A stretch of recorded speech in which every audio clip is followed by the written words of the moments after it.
Finalmente vamos a tratar el problema de la sociedad y la política en el pensamiento de Platón. La teoría sociopolítica de Platón va a ser una de las más influyentes de la historia de Occidente y veremos qué repercusiones tendrá posteriormente, por ejemplo, en el pensamiento de Rousseau o en el pensamiento de Marx, ¿no?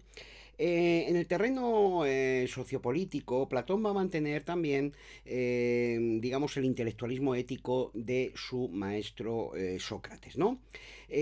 También Sócrates había sostenido, como va a sostener Platón, que solo aquellos individuos que tras un largo proceso de purificación han llegado a conocer el mundo de las ideas, ascendiendo por los grados del conocimiento, son los que están en condiciones de saber qué es la justicia, qué es la virtud, y en consecuencia qué es el bien, ¿no? Y en consecuencia son ellos los que están en condiciones de practicar esa virtud que conocen.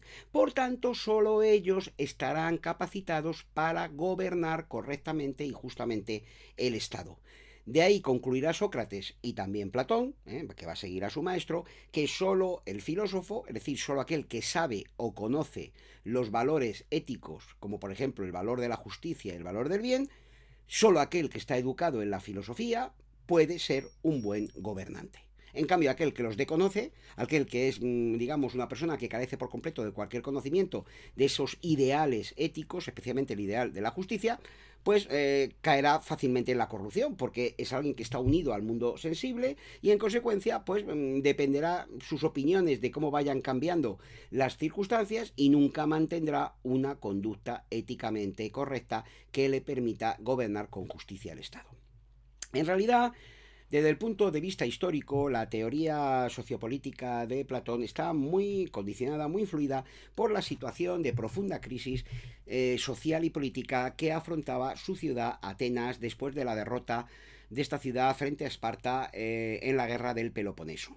Al terminar la guerra, Atenas se vio gobernada por un gobierno dictatorial, un gobierno títere de Esparta, que estaba al servicio de los intereses espartanos, eran atenienses, pero digamos servían a los intereses de Esparta, el llamado gobierno de los 30 tiranos. De este gobierno formaba parte un tío de Platón, Critias, ¿no? Que bueno, le invitó a formar parte del gobierno porque como joven ateniense de buena posición, pues su destino era participar de la política. Pero cuando Platón ve que ese gobierno es un gobierno dictatorial, tiránico, que comete todo tipo de injusticias, rechaza la oferta de formar parte de él. Tras la caída de ese gobierno y reinstaurarse la democracia, pues los nuevos gobernantes pensaron que Platón, al haber rechazado participar en el otro gobierno, eran de los suyos, con lo cual le ofrecen también participar en ese gobierno democrático. Pero cuando Platón ve que ese nuevo gobierno democrático es todavía peor que el anterior, que comete todo tipo de injusticias, de crímenes, ¿no? Que llega incluso a condenar a muerte a su propio maestro Sócrates, que era el único individuo justo y lúcido, por decirlo de algún modo, que en ese momento existía en Atenas y que estaba denunciando la situación de corrupción, decide retirarse ya por completo de la política, considerando, son palabras suyas literales en la famosa carta séptima, ¿no? Una carta muy famosa que le escribe, que todos los estados actuales están mal gobernados y por tanto solo habrá justicia en la vida política, dice Platón, cuando o bien los filósofos gobiernen o bien los gobernantes estén educados en la filosofía. Evidentemente los filósofos no quieren gobernar, ni deben de gobernar, porque están en su mundo de ideas, etcétera, pero los políticos sí pueden ser educados por los filósofos en el mundo de las ideas. Pueden llegar a conocer las ideas y evidentemente esto les capacitará para ejercer mejor el gobierno. Evidentemente Platón no es un iluso, ¿eh? Él sabe que, digamos, no por conocer ese mundo ideal alguien se va a convertir en una persona perfecta ni va a ser siempre juicioso en todas sus decisiones. Por tanto, cometerá errores y alguna vez podrá caer en la corrupción. Pero lo que sí tiene claro Platón es que alguien que no haya estudiado esos valores, esas ideas, que no haya sido educado en la filosofía, con toda seguridad es muy fácil que en algún momento se equivoque y caiga en, por ignorancia de las ideas, en el error, en la corrupción, gobierne mal el Estado y termine conduciendo el mundo público al desastre. Eh, Por otro lado, desde el punto de vista filosófico, el tema de la política lo habían tratado tanto los sofistas como Sócrates, ¿no? Los sofistas habían mantenido ese relativismo ético que veíamos en el apartado anterior, que es un relativismo político también. No existen leyes objetivamente válidas, las leyes son convencionales, no hay nada cierto ni correcto en política, todo depende de la opinión del instante y digamos de que el político hábil sepa aprovechar la ocasión para adquirir el poder engañando al, digamos, si es necesario, no es necesario, pero si es necesario puede hacerlo, engañando al pueblo para, digamos, obtener el poder y alcanzar la excelencia. Sócrates mantenía evidentemente lo contrario, lo que debe dominar en política debe ser la razón y la justicia y en consecuencia, pues, digamos, es necesaria una formación filosófica del ciudadano. Platón va a recoger estas teorías de su maestro Sócrates y, como os he indicado, va a considerar que solamente un gobierno basado en principios filosóficos, basado en la teoría de las ideas, basado en el orden de lo ideal, el orden de las ideas, puede llegar a ser un gobierno más o menos justo, dependiendo de en qué medida imite ese mundo ideal. Pues bien, partiendo de estos presupuestos, de este contexto, Platón va a elaborar su famosa teoría de la república o del estado ideal. De la república del estado ideal. Hay que tener cuidado, porque hoy en día el término república tiene un sentido muy diferente al que tuvo en la antigüedad. En el mundo antiguo y medieval, incluso todavía en la edad moderna, hasta bien entrada la edad moderna, se entendía por república el estado. No tenía por qué ser un estado republicano. Es decir, las cosas políticas, el mundo de la política, la res pública, ¿no? La cuestión política. El Estado que presenta Platón, su república, es una república ideal, una ciudad ideal, porque evidentemente él se mueve en el contexto de la polis griega, de la política griega, y por tanto es una ciudad ideal.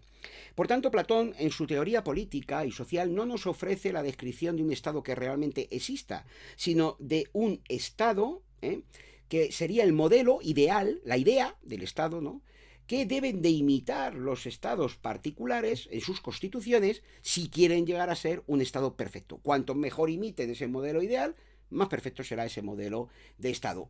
Si se aleja mucho de él, pues será un Estado muy injusto y muy imperfecto. Por otro lado, la teoría política de Platón está muy relacionada con su teoría ética, con su teoría moral. La estructura del Estado platónico es como una imitación a nivel social de la propia estructura del alma humana. Hemos dicho que hay tres almas para Platón: el alma racional, acordaos, con la virtud de la prudencia y la sabiduría; el alma irascible, con la virtud de la valentía; y el alma apetitiva, con la virtud de la templanza o moderación. Pues bien, para Platón también un estado ideal debe estar formado por tres clases sociales, por tres estamentos sociales. Por un lado, la clase de los filósofos gobernantes, a los que él llama naturalezas de oro, en los que predomina el alma racional y por tanto son los que deben encargarse, tras un largo proceso educativo, de conocer las ideas y elaborar las leyes. Son los que se encargan, está la misión de instruir a los ciudadanos en la virtud a través de la educación y del ejemplo. La misión del filósofo es educar a los ciudadanos para hacerlos buenos ciudadanos, ¿no? Al contrario de lo que pensaban los sofistas. En segundo lugar estaría la clase o el estamento de los guerreros, el estamento militar, digamos, ¿no?, que serían los guardianes del Estado. Él lo llama naturalezas de plata. En ellos predomina el alma irascible, porque tienen que tener arrojo, valentía, y su virtud fundamental pues será esa valentía que acabo de mencionar. En consecuencia, su misión dentro del Estado deberá ser defender al Estado de posibles agresiones. Deben de poseer esa virtud de la valentía, de la fortaleza, para poder resistir las inclemencias del tiempo, poder enfrentarse a peligros y, sobre todo, ya digo, defender el Estado. El Estado platónico nunca es un Estado agresivo, es un Estado que en todo caso se defiende de agresiones exteriores. Y además hay que decir que esos guerreros en Platón tienen una misión casi como de orden social, equivaldrían un poco, sé que es un poco absurdo decir esto, pero yo creo que se puede comparar con pues también un poco las fuerzas fuerzas de seguridad que hoy en día, pues, por ejemplo, ayudan en los incendios, se parecen también un poco a los bomberos, es decir, son aquellos que necesitan una fuerza, un coraje físico y anímico para enfrentarse a peligros y poder defender al resto de los ciudadanos en caso de que haya algún tipo de conflicto.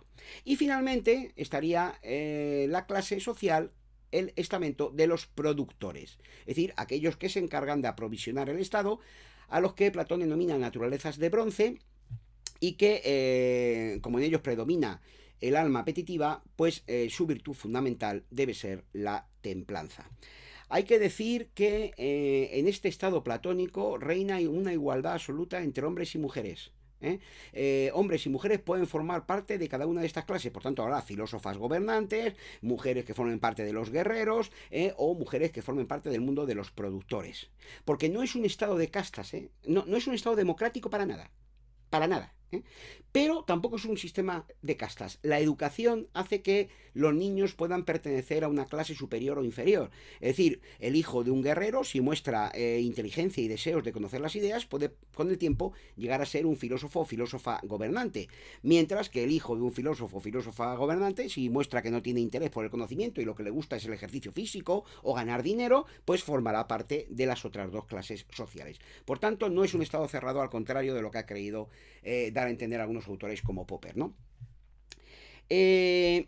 Otra cosa muy importante es que el estado platónico es un estado comunista, ¿vale? Es un estado en que mantiene que es necesario suprimir la propiedad privada para las dos clases superiores, la de los filósofos gobernantes y la de los guerreros, que no deben de tener propiedad privada y que hacen vida en común, porque su único objetivo es defender y servir al Estado y trabajar, digamos, a favor de la comunidad. Por tanto, no tienen propiedad privada. En cambio, los productores, digamos, los trabajadores, comerciantes, etc., esos sí pueden tener propiedad privada. Y pueden vivir incluso mejor que los otros. Pero lo que importa, dice Platón, es que no gobiernen. Porque él considera que si esa gente que tiene más dinero y tiene propiedades accede al gobierno, terminarán, digamos, convirtiendo el Estado en un negocio. Y por tanto harán que el Estado se endeude. Y antepondrán la ganancia económica a, digamos, la virtud, y podrán caer en la corrupción. Bien, esta es la república ideal, el estado ideal, pero la realidad es muy diferente. El mundo sensible funciona de otra manera. Platón presenta en la República, en este diálogo tan interesante que él dedica a la política, la evolución de las formas políticas, de los tipos de gobierno que tienen un carácter claramente pesimista.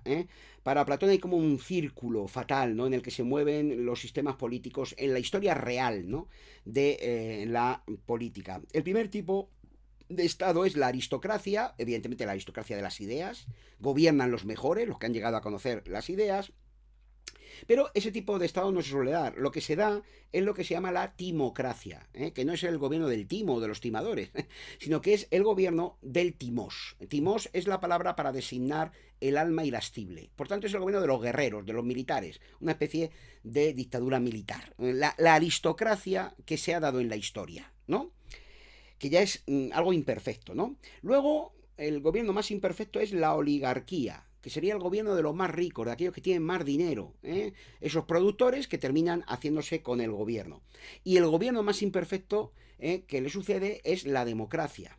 Señala Platón que si todos los miembros del pueblo llegaran a conocer las ideas, entonces la democracia sería el gobierno más perfecto posible, pero la realidad es que la mayoría no las conoce y en consecuencia pues terminan, digamos, cayéndose en un completo libertinaje, no hay orden ni concierto y aparece entonces el gobierno peor y más imperfecto de todo, que es la dictadura, la tiranía. Aprovechando ese desorden total, un grupo de individuos o un individuo, un tirano, se hace con el poder y termina, digamos, manejando los asuntos del Estado, esclavizando a la población. Por tanto, como dice Platón, de la máxima libertad, que es el libertinaje, surge la mayor esclavitud. Es la tiranía el peor gobierno posible. Frente al gobierno basado en la contemplación de las ideas y de la justicia, se eleva por parte de los filósofos gobernantes que tratan de hacer el bien y de legislar en función del bien común, se alza este gobierno de tiranos, de individuos que dominan a la población de una manera despótica. Bien, con esto tendríamos explicado los principios fundamentales de la teoría sociopolítica de Platón. Muchas gracias.